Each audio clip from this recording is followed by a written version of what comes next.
Hey everyone, my name is Kara and I'm a homeschool mom of two kids ages 12 and 9. And today I wanted to share with you a writing curriculum from IEW that is not new, but it is new to me. And this curriculum is called People and Places in Our Community, and it is implementing the structure and style writing method, and it is intended for grades 1 and 2. It does not have videos that your student would watch. You're doing the teaching yourself. But I was really intrigued by this, and I was really looking at it to use with my fourth grader. This year we're doing writing and rhetoric right now. Just the first book. The rest are, it's not a secular curriculum, and the rest not for us. But we're going to be finishing the first one here this month, and I need something to bring in. We use the Writing Revolution in all subject areas. We dabble in it a little bit, but I wanted something else, because why not have three? So anyway, even though this is intended for grades 1 to 2, I think that it will work just fine for a fourth grader. I'm going to do a little flip through here with you, and then I'm going to show you how I plan to use it with my fourth grader. So please keep in mind, I have not used this yet. I have just gone through and made a lot of notes for myself and looked through it, and we will likely be starting this next month. But these are kind of my initial thoughts based on my reading through of the curriculum. So let's get started. It comes with a teacher manual and a student book, and pretty much every page that's in the student book is in the teacher's manual, and then there's additional notes in the teacher's manual as well. So the only thing that the student book has that the teacher's manual does not is it has these vocabulary cards in here, and they have a word and picture on the front, and then a definition and a sentence on the back. Now, there are a few components to this program that I think probably are more first, second grade, and less fourth grade, the vocabulary being one of them, but I'll talk to you a little bit about how I plan to deal with that. So let's go ahead and just look at the teacher's manual. But I will say before we do that, the thing that drew me to this was that it was used kind of the structure and style method. My fourth grader will do structure and style, probably level B in a few years, because that's the level that I own, that my seventh grader is working through right now. But I wanted him to have something before then, and I think that this is a really kind of gentle approach to it, and I think will be really good for him. But what really drew me to it was I was looking at a few samples online, and I really loved, I'm a big visual person, and anytime there's any kind of like graphic organizer or something that just really lays things out simply, I'm a sucker for that. So that's what drew me to this. So let me go ahead and show you the teacher's manual. So we have the contents here. There are there are 6 units, but I can't quite figure this out. It goes from unit 5 to unit 7, but there's no unit 6. So I'm not quite sure what that's about. But at any rate, this is what we have here. A total of 28 lessons. You could finish this in less than a 36-week school year if you are just doing one lesson a week. They write this, I believe, as a 4-day program. So we have our little introduction here, and all of the kind of source texts, if you're familiar with structure and style, all of the source texts are about community helpers, people and places in the community. And through what the student book has, supplies that they'll need, and what's in the appendix. And then it says here that these lessons are intended for students in the first and second grade. However, they can be adapted for older students. The bulk of the lesson is completed on days 1 and 2, with the remaining 2 days used to copy the week's composition. So I also think that this is something that you could move through a bit quicker if you're using it with an older student, which you'll see kind of when I show you how it works. Here's the scope and sequence. It shows you each lesson, what the topic is, the vocabulary words, the stylistic technique, if there is one. These are like the dress ups, again, if you're familiar with structure and style. And then they also give suggested read alouds, which I think are great, especially if you're using this with, you know, first and second graders. I won't use these probably for my fourth grader, but I do like that they include them. All right, so Unit 1. Unit 1 is 4 lessons. I wrote 4 lessons, but I feel like, did this say 3 lessons? Okay, it is just 3 lessons, so that's my mistake. Anyway, I took notes all through this book as I went through to really kind of dig deep and make sure that it was going to work, and I'll show you, again, a little bit more of how I did that. But anyway, Unit 1 is 3 lessons. Its primary focus is note-taking and outlines. So they are not writing a paragraph in any of the 3 units in, let's just fix that so I don't confuse myself later, any of the 3 lessons in Unit 1. So you're going to read the source text, they're going to do a keyword outline, and then they're going to practice retelling the paragraph from their notes. All right, so the first lesson is construction. This is kind of the goals and the assignment itself. And there are little kind of teacher notes throughout. It does tell you at the top if there are going to be dress ups, what the style technique is, the topic, and then those read aloud stories again. And then they say to read the goals and the assignment section to prepare yourself for teaching the lesson, and then you will read the assignment to your student on day 1. And I do believe that that page is in the student book as well, but let's look. Yeah, it is in the student book as well.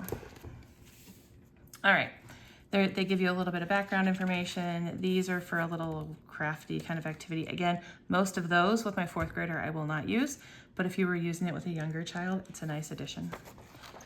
Here's your source text. Now, you can see this is a pretty simple text for a 4th grader. This is definitely at more of a 1st, 2nd grade level. But I think that when you're learning these writing techniques, to learn the process, using an easier source text is absolutely okay.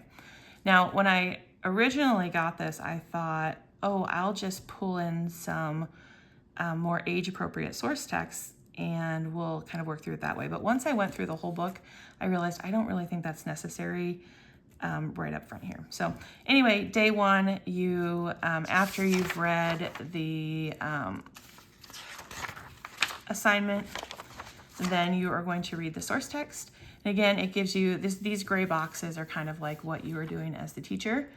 Then from there, you're going to work with them to go through and highlight keywords, 3 from each sentence. Again, follows the structure and style method if you're familiar with it. They highlight 3 words per sentence, and then they are going to, or I guess highlight, it says circle. Circle 2 to 3 words per sentence. Create a keyword outline together, and then the teacher scribes the keywords on the whiteboard, and then the student, I think, copies it. Yeah, the student then copies the outline. Again, they have this in their, they have a blank one in their student book. And then you are teaching the skill and practicing the skill of retelling from notes. So on day 2, you're going to read through this page with your student. Here's this little kind of crafty activity. They make a little toolbox, and then they have these tools they can put in it. That's day 2. Day 3, let's see, wait a minute, I think I missed something. Yeah, sorry. When you go over the retelling from the notes on day 2, then they are going to test their outline that they made for the carpenter by retelling the content and kind of go through, does my outline work? Did it help them remember the content? If not, they're going to change some words to make it work better. Then day 3, they're moving on to a new source text, and again going through the process of circling the words, making an outline, and then they will use that to retell the content to you. Lesson 2 follows the same pattern. Again, we have 2 source texts and lesson 3. So in the whole first unit, they are not rewriting a paragraph. They are just orally telling it to you from their keyword outline.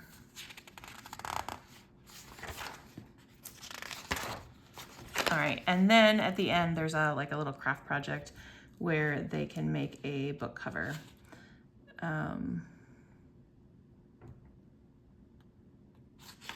And then they'll be able to put their writing, which I'll show you, their paragraph, and there's a place to make a picture. They can, I guess, make a binder with those. So that's unit 1. Unit 2, the topic is writing from notes. You're gonna read source texts, do a keyword outline, and then they are going to dictate the paragraph from the outline to you. You're gonna write it on the board, and then they're going to copy it. And then this introduces the composition checklist and also new vocabulary. So the lesson setup is the same. They give you the goals, the background information. Here's your source text. They're going to approach the outline the same way, circle words in the source text, and then create a keyword outline together. Again, you're supposed to scribe the keywords on the whiteboard, and then they copy them down. This is likely a step we will skip. I will probably have him, after practicing in the first unit, I think once we're into unit 2, I won't be doing anything on the board. He'll be doing it in his book. And then they retell the outline to you, the teacher, you write it down, and then they copy it. They copy their paragraph, and then you go through the composition checklist with them, the things that they're looking for. And then you're going to introduce the vocabulary, which are the cards at the end here. Likely, if you're using this with a 4th grader, a lot of those words would be too simple. So I'll show you at the end kind of what I plan to do with that. I went through the list already to see what words my son knew or didn't know. So that is the first lesson in unit 2. And then they have this little bonus, make a paper airplane, and then you're into the next lesson. And it follows the same, again, the same format, except that now, in addition to vocabulary, we're introduced to our first dress up, which is ly adverbs. So you have a little lesson on that, and they have a little practice sheet. Now, my son, my 4th grader, also does IEW's Fix It Grammar. So this all kind of will, I think, flow together very nicely because these are all things that are taught in Fix It Grammar as well. Again, they have a little bonus craft activity, and then you're into the next lesson. Again, follows the same format. You have your source text. You're making your keyword outline. They are retelling from the outline. You are writing the paragraph. They are copying it. And then in this lesson in Unit 2, we are introduced to the title rule, and we're reviewing the ly adverbs. We've got vocabulary, and then there's a bonus, send a letter. Next lesson. Again, throughout the whole unit, it follows kind of the same format, but then you're introduced to some grammar techniques as well. Here we get introduced to the who, which clause, and we're practicing our ly adverbs. That's what we're doing here with this brainstorming style and vocabulary. And again, there's a bonus game, and then next lesson. So hopefully that kind of gives you an idea. We're on to Unit 3. Unit 3 moves to narrative stories, so you're learning to retell a narrative story. You're doing a 3-paragraph keyword outline using a story sequence chart, which they introduce, and vocab, ly, and who, which clause dress-ups. Again, same format for the introduction there. We have a little lesson on retelling narrative stories and the story sequence chart and creating a keyword outline for a story. Then we have a source text. Now you can see that this source text is a whole lot longer than the previous ones. So they do get longer as you go throughout. So here you use this same source text for over a 2-week period. The first week you're doing the first paragraph, and then the second week you're doing paragraph 2 and 3. They're still dictating to the teacher and then copying from the board. So that is how that unit kind of progresses. Okay. Our new dress up or style technique is a strong verb, and then they're introduced to band words, which again, if you do structure and style for maybe your older kids, you're familiar with these.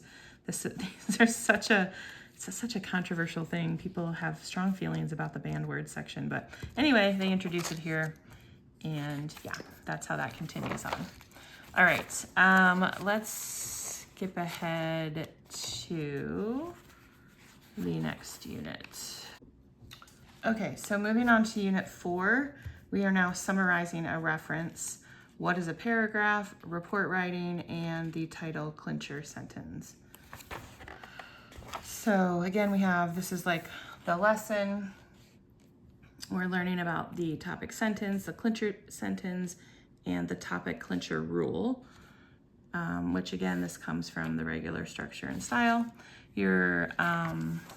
You've got a source text. You can kind of see the length now. You do your keyword outline. You test your outline. You're reviewing some of your style techniques and copying your paragraph, and then you have your composition checklist. That's kind of how unit 4 goes. So I think that this absolutely can be used with an older student, and some might argue that this is too much for first or second grade. So, all right, then we get into unit 5, which is writing from pictures. And again, you have your lesson on how to do it. There's a lesson. Here's your keyword outline, and the same format that the other units go through. All right, and then when you get to the last unit, which for whatever reason is unit 7, this is inventive writing.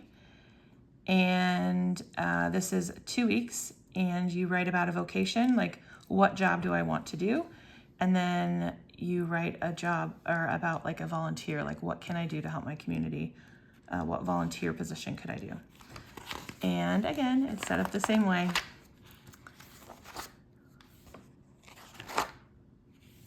So you can kind of see how that goes.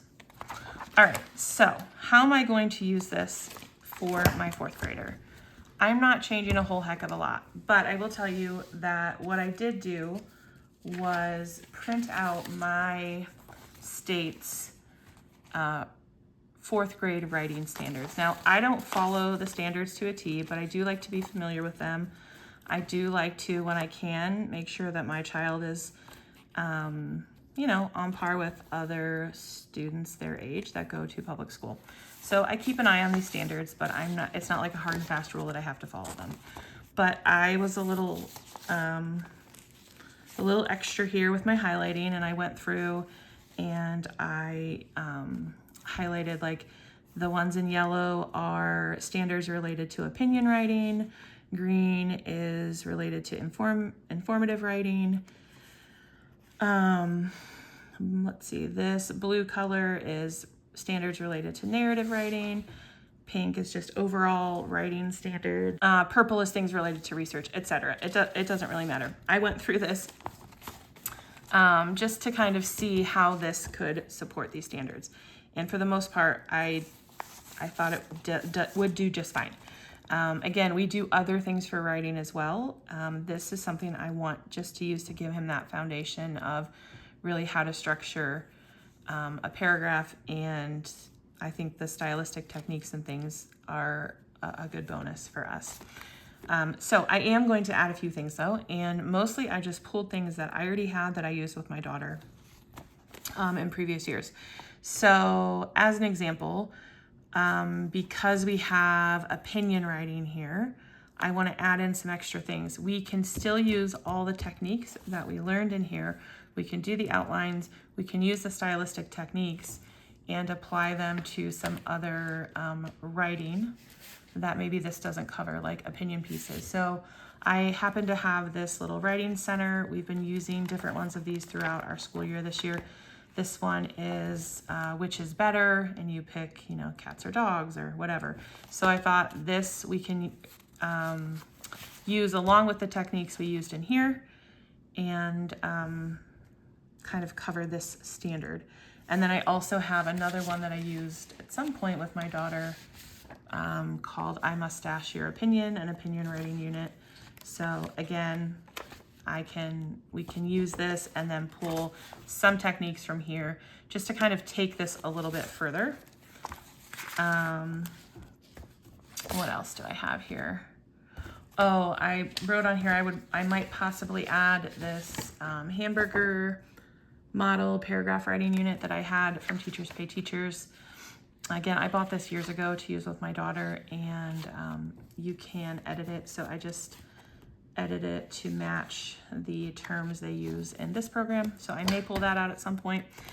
Now, the vocabulary, as I said, it's too easy for fourth grade, in my opinion, or at least for my fourth grader.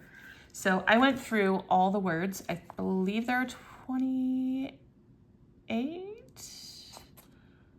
but now I'm questioning if that's right. Anyway, I went through them all, and I wrote down all the words that I thought he knew but did not use regularly in his writing or speech. And then there were a couple also that I wrote down that I wasn't sure that he knew. So I went through these with him, and there were 4 that he did not know. So this I can just keep in mind as we're going through the units. And then if I feel like I want to pull some more age-appropriate vocabulary for him to use within the writing, then I can do that. But I have an idea of ones I'd like to see him use more in the writing and ones that I know he doesn't know. So I'll definitely use these vocabulary cards when we get to them. Let's see. Oh, for narrative writing. So the writing from pictures essentially kind of fits in here. But I'm going to follow it up with a few things that I already have on hand. We have this Let's Write a Scary Story. We used this last year, I think, for Halloween. We used parts of it, but you can use this over and over again because there's so many different choices for things. So I have that marked to use, and then I have this memory twist, which we actually just did this in our creative writing and picture book unit last week. But you can do it again because you just use a different memory. So I thought that could work here as well. And again, we will use the techniques we learned here. And then lastly, at the very end, when they have their picking a job I want to do, I thought would be a good time for us to do a career research project. He can practice actually going to the library and doing some research and writing a short, paper. So I have this from Teachers Pay Teachers, which is career research project. So I thought we will either use this in place of those last 2 units, or I will use this as an extension of those last 2 units. So that's pretty much it. I think you don't even really need to add any of those. I think this could still be appropriate for 3rd and 4th grade. I think that this is giving the good foundation if you like the structure and style method. And I'm not so concerned about the vocabulary part. For us, that's not an issue for us as far as him using grade level vocabulary in his writing. So anyway, I'm sorry if I was a little bit all over the place there, but there's a lot in here, and I wanted to give you a good idea of what it contains and then how you might be able to use it for an older student, or maybe you have a 1st and 2nd grader and this just gave you a better idea if it would be appropriate for them or not. So that is that. If you have any questions, let me know down in the comments, and I will talk to you soon.